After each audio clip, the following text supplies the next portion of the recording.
So it's very simple, I think. It's very simple.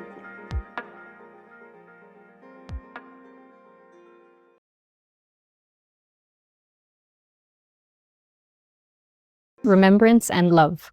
So I wanted to ask you some questions about how these two are expressions of each other and the context for our spiritual practice. Well, remembrance and love. I think love is the guiding force behind remembering someone. Even when you hate someone, rather, you remember that person so often.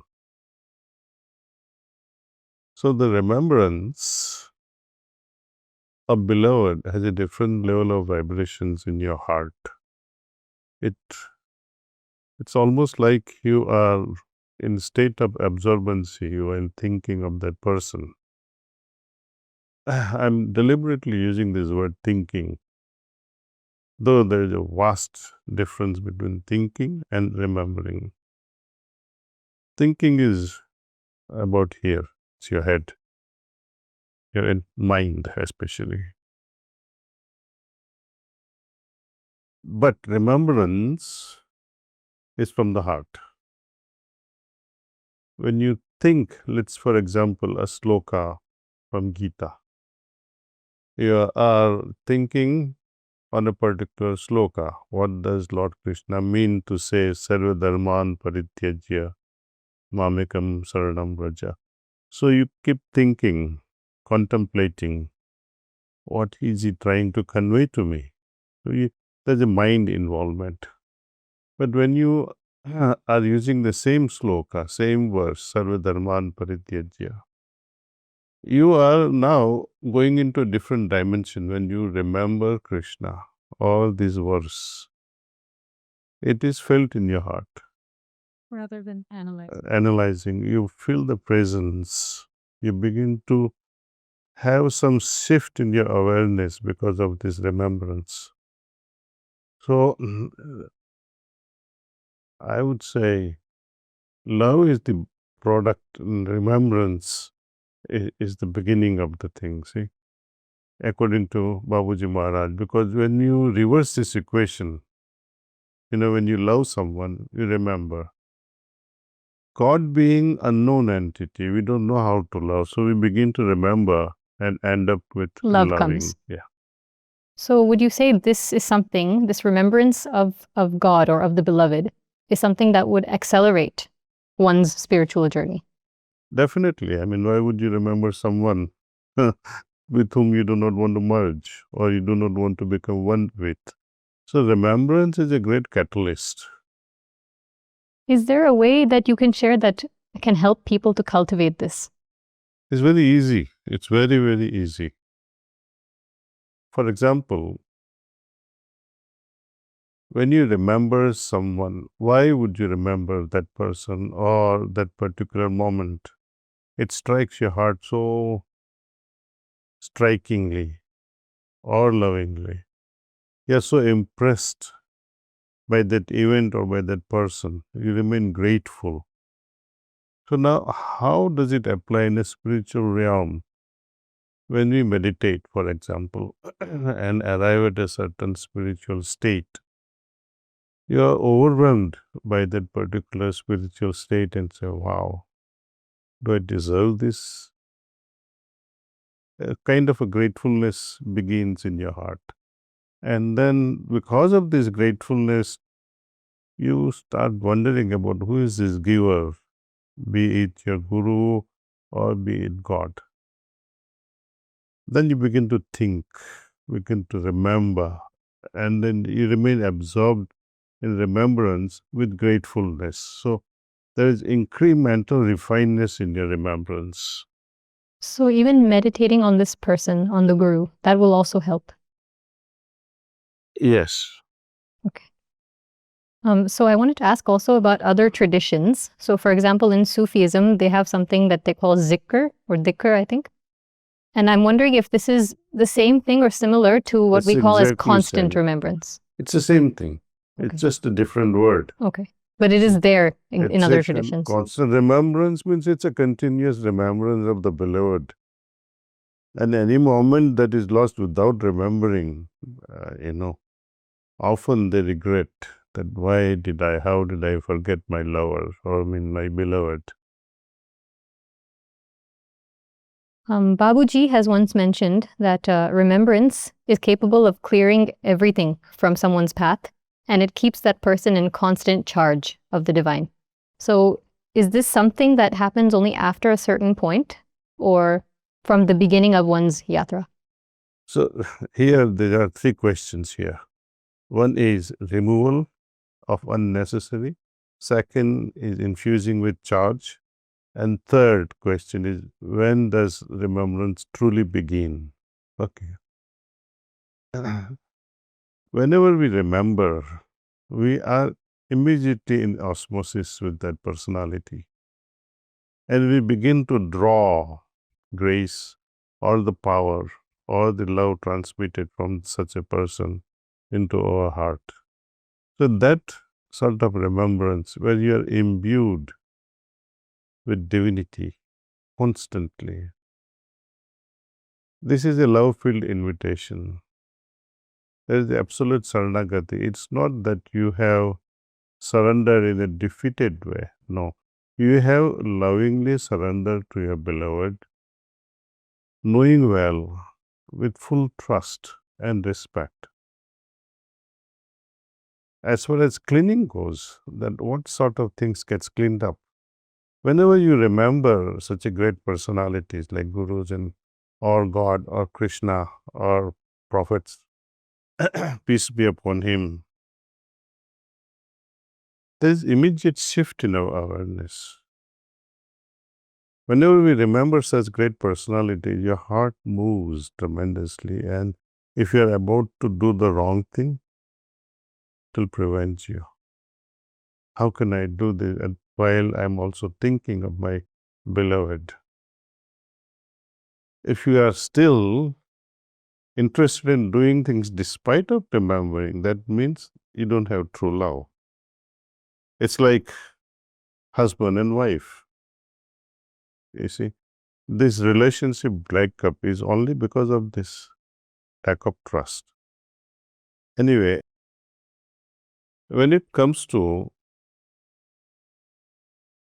remembering, slowly and slowly as we develop this ability to remain in osmosis through remembrance, there will be a qualitative change in us. In chemistry or in physics, we have this osmosis process also well explained. Even in biology and physiology, without osmosis, we just cannot exist at a physiological level. Similarly, at a psychological, emotional, and spiritual level, there is also some level of osmosis between my subtle body and that of the universal body of God. There is osmosis. Until that moment is reached where my level of purity and his level of purity becomes equal, osmosis will continue. And that is the purpose of yoga, that is the purpose of meditation, that is the purpose of bhakti, that is the purpose of worshiping God. To trigger this osmosis and attain such a state like godliness. So you just addressed it now already, but I just wanted to bring up one point that you had once said, is that meditation is the mother of remembrance. So can this mean that for those who've not yet made it a part of them, that through constant meditation, they can bring themselves closer to remembering the Guru in such a way that it's not a thought, but it's more a part of their being? Yeah. It was a famous statement by Babaji Maharaj that meditation is the mother of constant remembrance. And I do appreciate this statement because it explains the entire essence of our practice, spiritual practice, whether you are following X system or Y system, but fundamentally, whoever be your guide or the entity you are worshipping, unless you become so grateful, how can you remember such a personality?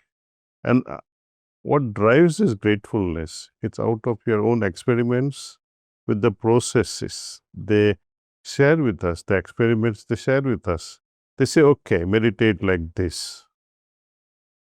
So we go through the process and see it in our own heart, how it affects us at a consciousness level. If you like it, you become more appreciative, more grateful, and you will continue to remember. So this is why I say, and I cannot appreciate more than this, that it's a magical thing to meditate and arrive at such a refined state. Imagine for a personality like Radha. She is an epitome of remembrance. It is said that whenever she was absorbed in the remembrance of Lord Krishna,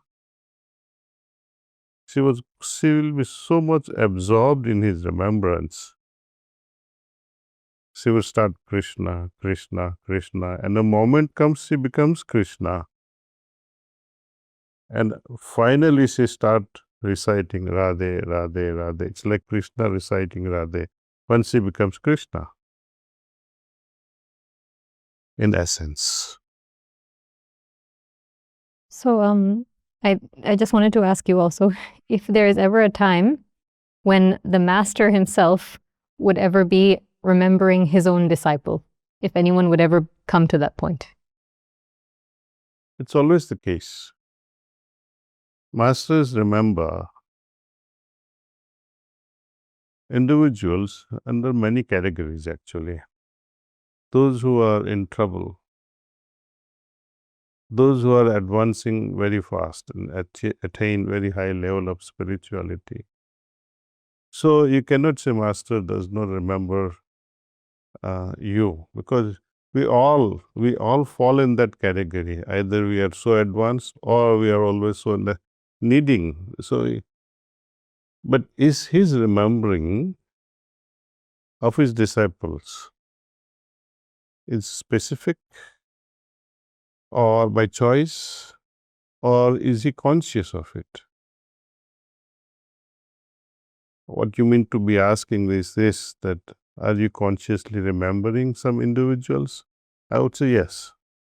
There are moments when you consciously remember the people whom you have met, and so often you remember people whom you have never met also. This sounds very paradoxical, but it's a fact. And that could be because their vibratory level has reached such a point that they are somehow able to reach you in that way. And that is why you're able to feel both them. Individuals, those who need and those who do not need.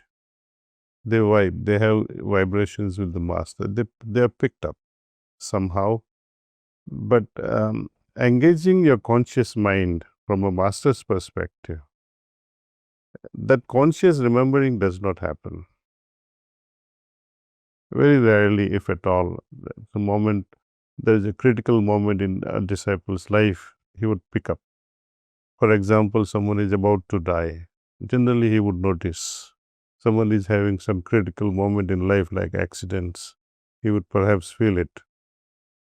Some critical moments, and also more often than critical moments, are when the disciple is transitioning from one level to another level, or when that disciple is in a situation where in that person's in mind and heart is constantly calling the master with lots of love.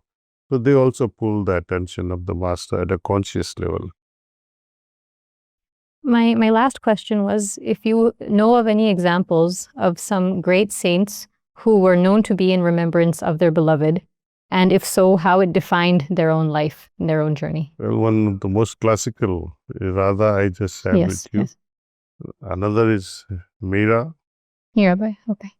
Chaitanya Mahaprabhu, Swami Vivekananda, our Babuji Maharaj, Lalaji Sahab, and there are many personalities, I would say, who would devote their life, their entire life, in remembrance of God. I think the examples are so many of them. Okay. Yeah. Thank you. Thank you.